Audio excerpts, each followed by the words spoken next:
So yesterday, Rockstar dropped 63 brand new GTA 6 screenshots for the pre-order. Now yeah, technically these were just to sell the Ultimate Edition, but Rockstar knows exactly what we do with these. We zoom in on every pixel, we read every sign in the background, so they load them up with teasers for new gameplay, Easter eggs, little references for the people who actually go looking. So today we're going through all 63 one by one, what's in them and what it might mean for the game. And I'm gonna assume you know your GTA here, so let's just get into it. So let's start with the cars, and first up is the Grotti Cheetah, the 95 returning with an Ultimate Edition livery on it. Now the car looks great, but check out the building behind it. That pink tower is the Pegassi residences, and Pegassi, of course, is GTA's version of Lamborghini. Now, if you've ever been to Miami in real life, you'll know a lot of these luxury car brands actually have their own towers down there, with car lifts in the lobby and everything. To me, this looks a lot like the Porsche design tower, so that's a pretty cool little detail to stick in the background of a car shot. Then we get a close-up of the front, and you can see it's got pop-up headlights, which, nobody's really used since the 90s. So straight away you can tell they're going for that retro look. Next we get the back of the car. And if you remember, in GTA Online, the Cheetah had kind of become this modern hypercar, almost like an Enzo. But here, they've taken it all the way back to the original Vice City Testarossa shape. You can see the slats over the rear, the strakes down the side, and Rockstar actually describes this one as an ode to shore drive, which of course is that boardwalk we saw in the very first trailer. You can also spot it's got a Leonida plate with the two little oranges on it, so, it's Florida. And one more thing. Rockstar says this car is tuned for, quote, later stage action, so I wonder if this is maybe a car we don't unlock until later on in the story. And then we get a look inside. Red leather, the analog dials, and that little horse on the steering wheel, which is the Grotti badge. Because Grotti is basically their Ferrari, right down to the prancing horse. Now that Cheetah's a flashy late-game reward, but Jason's everyday ride is parked back home, so let's swing by his safe house, because there's a few things out front you probably missed. First off, if you remember back in trailer 2, Jason was up on the roof patching leaks. He even had a tarp up there. But in this shot, the roof's completely repaired, so it makes me wonder if weather's gonna play a role, like storms that actually damage your house and you've got to go repair it. That'd be pretty awesome. Out front, we've got 3 vehicles. On the left, that's Jason's own car, and then the 2 you unlock with the Ultimate Edition, the Dinka Enduro, returning from GTA Online, and a brand new Crest kayak. So yeah, kayaks are officially in GTA 6. But the thing I really want to point out is on the right, cause that looks like a boat ramp next to his house, and as you probably know, in GTA, anything you park at your property, you keep. So this makes me think we'll be able to buy a boat, store it right here, and take it straight out into the Keys. There's also a basketball hoop on the side, and we know basketball is a confirmed side activity, so maybe we can shoot around right here at home. Next, we get a clean shot of the Enduro on its own, and the thing everyone's pointing at is the kickstand. Sounds silly, but there were no kickstands in GTA 5. The bikes literally just floated there upright, so it's a tiny thing, but it shows you how much more detail they're putting in this time. Then there's a nice shot of the kayak out on the water, and if you throw it on the community mapping project, Jason's somewhere out west in the Leonida Keys, paddling out from his own backyard. And then we get a proper close-up of Jason's own car, the Vapid Ganado, with its Ultimate Edition mods on it. And honestly, this one could just about pass for a real photo. Look at his face, the reflections in the paint, the little bit of tire smoke off the back. It's about the closest we've gotten to seeing what the actual game looks like in motion. Now, remember that boat ramp I pointed out at his house? Let's actually get on the water, because we've got the Shih Tzu Squallow here, returning from online, in this gorgeous shot in front of the Vice City skyline at dusk. If you zoom in, you can pick out a few landmarks we already know, like the Sahara Arena and the Intercontinental. And there's a bit of fog rolling across the water, which is nice, because a lot of people were complaining the earlier clip had a flat, empty sky. So here you go. That's the dynamic weather doing its thing. Now the next Squallow shot is loaded with stuff. We've got Jason and Lucia on the back deck, and you can see a scuba kit sitting there. Tanks, a vest. So diving is in, just like that kayak hinted. There's a couple of dolphins in the water that actually look like they might react to you, which would be a really cool touch. And the small thing I keep noticing across a bunch of these shots is that Lucia is sitting down. Now that might not sound like a big deal, but the characters are leaning on stuff, sitting on things all over this drop. And with how massive GTA roleplay's gotten, it makes me think they're going to add a ton more idle animations, like actually being able to sit on a bench or lean on a railing. And then the last Squallow shot is a full-on shootout. We get what looks like a brand new police boat with the Vice City police logo on the side, it's a palm tree blowing in the wind, chasing them down with a police buzzard up top. And if you look under the water, the boat's actually got RGB lights on it, so boat customization's getting a real step up. Rockstar also mentioned the Squallow comes with a weapons crate, which lines up with the idea that loadouts are limited this time, where you stash your guns in your boats and cars instead of carrying everything at once. And speaking of stashing guns, the actual weapons in this drop are loaded with cool Easter eggs. We gotta start with the Hawk and Little Morgan revolvers. So Rockstar tells us these are from the Vercetti estate, which of course basically confirms the Vercetti estates in the game. So right away that's a Tommy Vercetti nod. But what you probably missed is the numbers on them. If you zoom in, on Lucia's it says 291002, and that's not random. That's the 29th of October 2002, the release date of Vice City. On Jason's it says 311006, the 31st of October 2006, Vice City Stories. So they've literally engraved both games' release dates onto the main characters' revolvers with their names on them too. For die-hard fans, that's just a sick little detail. Now, a lot of people are running with that Vercetti line saying Tommy's back, and I'd pump the brakes there, because Rockstar's kept the old PS2 characters in the past for years, so I think this is a nod, not the actual guy. Oh, and on the table, there's a switchblade and a wad of cash with a Bobcat security die pack in it, so that money's been robbed. And the ammo box says revolver ammunition specifically, which might just be flavor or might hint at different ammo types this time. Then we get a second weapons shot, the personalized pistols, his and hers. And before you even look at the engraving, check out the names. Jason's is the Girardi ES9, Lucia's is the Closa K17. Now remember in GTA 5, a pistol was just called Pistol, Combat Pistol? Here we're getting actual model names, which to me means there's going to be a way bigger weapon roster under the hood. And on Jason's grip, there's a Latin phrase, sua sponte, which is the Army Ranger's motto, so that's backing up that he's ex-military. Lucia's has roses and her name on it instead. Same idea, totally different character. So that's the gear you're getting. Now let's get to the shops, where you actually customize all of it. There's 5 of them locked to the Ultimate Edition, which has caused a bit of backlash, and I get it. First up is Rideout Customs, a car mod shop in Vice City, and they're showing it off with a donk. That's a classic 70s Chevy jacked way up on these massive 26-inch wheels, candy paint, the whole thing. It's a real Miami, real Southern thing, basically the opposite of a West Coast lowrider.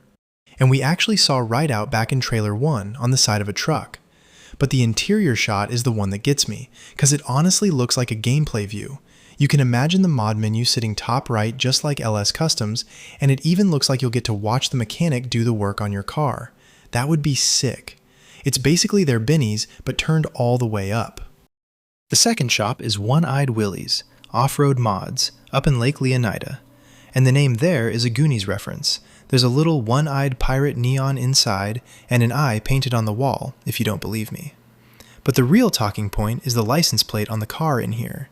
A lot of people reckon it reads Gloriana, not Leonida, and Gloriana is GTA's version of Georgia, which is the state directly north.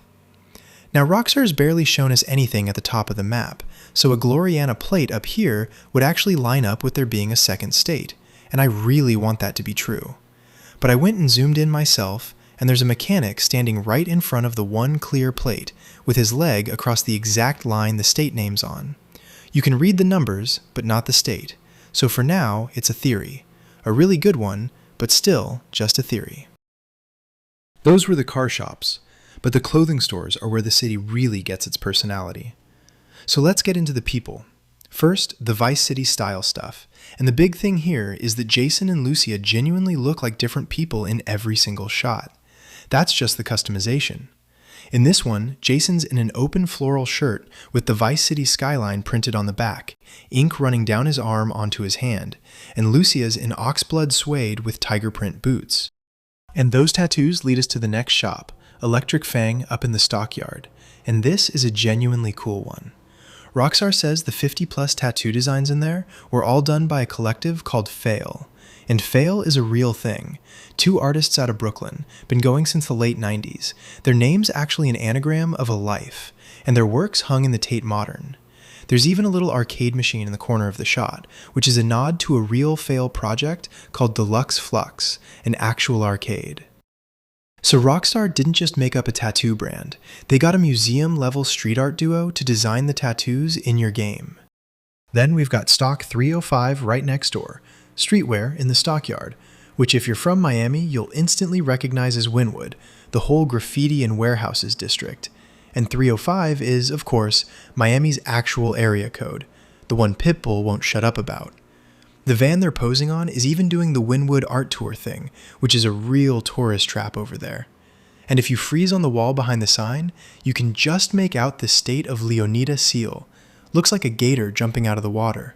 There's also a poster that says, "Say sorry, be Vice," which is a flip on Rockstar's actual real-life merch slogan, "Say sorry, be nice."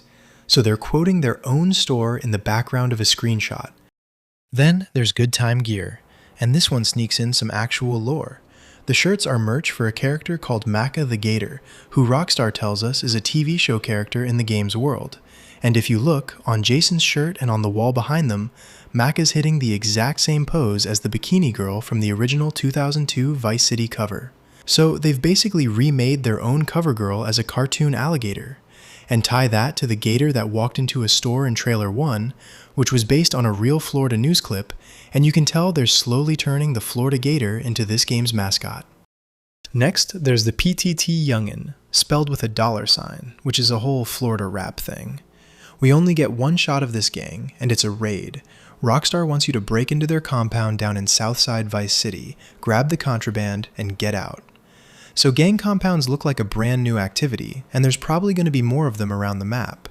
And the gang itself is described as the loudest, most socially active in the city, which the shot totally nails, because there's a kid crouched in the corner filming the whole raid on his phone.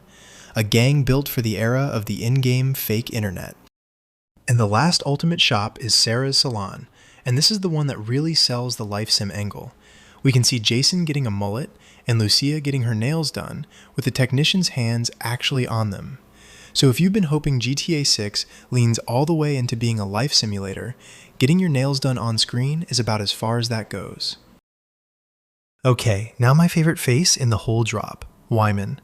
We get 6 classic cars around a junkyard, and at a glance, it just looks like a car collection mission. But look at the guy running it, 'cause we've actually met him before. Back in the 2022 leak, that 90 minutes of GTA 6, there was a clip by a motel pool in Port Gellhorn where a mechanic is ranting at Jason about Life Invader stealing your data, about the moon landing being staged, and then, completely deadpan, about how Finland doesn't actually exist. That was Wyman. And now, here he is on the official pre-order page, handing you a job restoring abandoned cars. You track the parts down across the map, bring them back, and he fixes them up. Kind of like the barn finds in Forza, but deeper.